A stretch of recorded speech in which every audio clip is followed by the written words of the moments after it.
সেদিন যদি প্রফুল্ল চাকি, মাস্টারদা, সূর্য সেন, এদের মধ্যে এইরকম আদর্শ থাকতো, যে আদর্শ পশ্চিমবাংলার সনাতনী হিন্দু ভাইদের রয়েছে, এইরকম চরিত্রের যদি তাদের চরিত্র হতো, কোনোদিন ভারতবর্ষ স্বাধীন হতো না।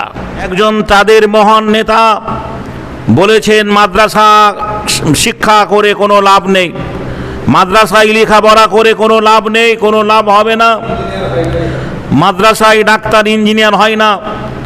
আমরা জানি মাদ্রাসায় ডাক্তার ইঞ্জিনিয়ার হয় না। ইঞ্জিনিয়ারিং হওয়ার জন্য ইঞ্জিনিয়ারিং পড়তে হয়, ডাক্তারি হওয়ার জন্য ডাক্তারি লাইনে পড়াশোনা করতে হয়, যে টেকনিক্যাল লাইনে পড়তে গেলে ITI করতে হয়, এটা আমরা জানি। কিন্তু সব জায়গায় সব শিক্ষা হয় না। এখানে এক জায়গায় লেখা আছে যে বস্ত্রালয়, এখানে লেখা আছে যে বস্ত্রালয়।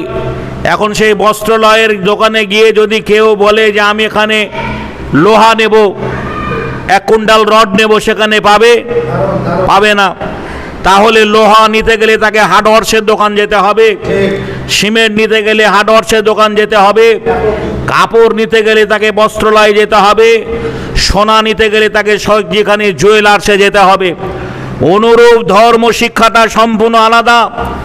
সারা পশ্চিমবাংলা তথা ভারতবর্ষ তথা এশিয়া মহাদেশে, সারা ওয়ার্ল্ডে, সারা বিশ্বে, সারা পৃথিবীতে যে সমস্ত মাদ্রাসাগুলো রয়েছে, এখানে ধর্মীয় শিক্ষা দেওয়া হয়।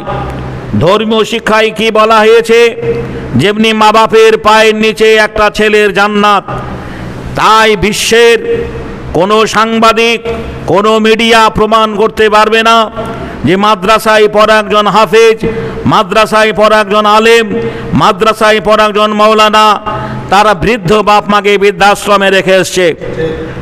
কেননা তারা জানে যে আমার বাপ মা আমাকে কষ্ট করে পড়িয়েছে, আমার কোরআন বলেছে মা বাপের পায়ের নিচে ছেলের সন্তানের জান্নাত, তাই তারা মা বাপের প্রতি শ্রদ্ধা ভালোবাসা দেখায়।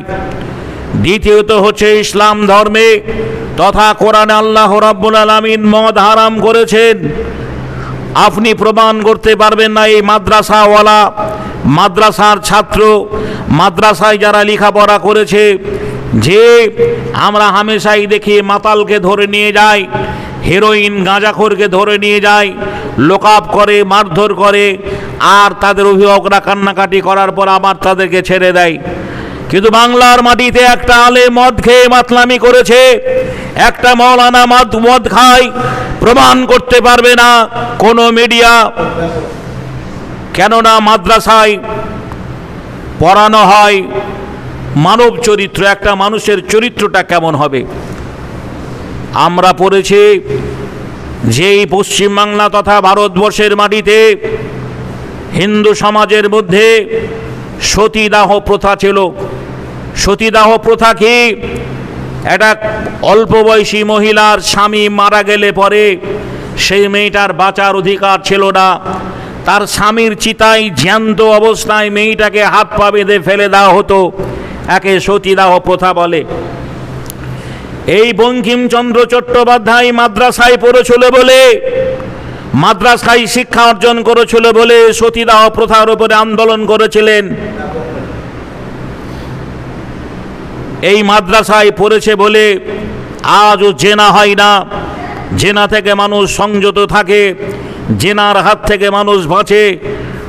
আমার ধর্মে বলা হয়েছে একটা প্রতিবেশীর সঙ্গে সৎভাবে তোমাদের জীবনযাপন করতে হবে।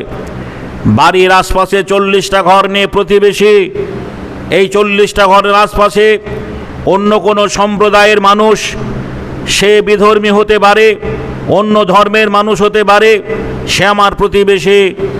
এই মাদ্রাসায় শেখানো হয় প্রতিবেশী তোমার আপনজন, প্রতিবেশীর দুঃখে, প্রতিবেশীর আপদে, প্রতিবেশীর বিপদে তুমি অতপ্রতভাবে জড়িত থাকবে।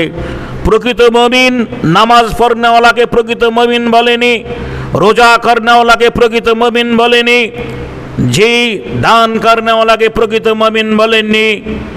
এই মাদ্রাসায় যেটা পড়ানো হয়, আমার ধর্মের মহান নেতা মুহাম্মদুর রাসূলুল্লাহ সাল্লাল্লাহু আলাইহি সাল্লাম ১৫০০ বছর আগে বলে গেছেন, প্রতিবেশীর সঙ্গে যে সৎভাবে জীবনযাপন করে সে হলো আসলে মুমিন, সে হলো আসলে মুমিন। যে মাদ্রাসা সম্পর্কে জানে না, মাদ্রাসায় জীবনে মাদ্রাসা কে জিনিস দেখেনি, মাদ্রাসার বারান্দায় পা দেয়নি, মাদ্রাসা সম্পর্কে যার ধারণাই নেই, সে মাদ্রাসা সম্পর্কে কি বুঝবে? তাহলে তাকে মাদ্রাসায় পড়তে হবে, মাদ্রাসায় অ্যাডমিশন নিতে হবে, মাদ্রাসায় ভর্তি হতে হবে, মাদ্রাসায় ভর্তি হয়ে মাদ্রাসায় দাস দিতে হবে, পড়াশোনা করতে হবে। যে মাদ্রাসায় কি শেখানো হয়? মাদ্রাসায় শেখানো হয় দেশপ্রেমিক, জি দেশ মাদ্রাসায় শেখানো হয় জি ভালোবাসার প্রতীক। আল্লাহ রসুল বলেছেন যে রাস্তা থেকে একটা কষ্টদায়ক কাঁটা সরিয়ে দিলে পরে এটা তুমি নেকি পাবে, এটাই তুমি নেকি পাবে। জি এটা মাদ্রাসায় শেখানো হয়, এটা মাদ্রাসায় পড়ানো হয়, এটা মাদ্রাসায় শেখানো হয়।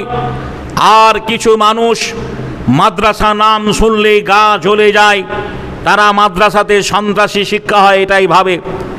আপনি সারা পশ্চিমবাংলা তথা ভারতবর্ষে এশিয়া মহাদেশের একটা প্রতিষ্ঠান দেখাতে পারবেন না যেখানে বোমা বারুদ পিস্তল রয়েছে, যেখানে প্রশিক্ষণ দেওয়া হয়, ট্রেনিং দেওয়া হয়।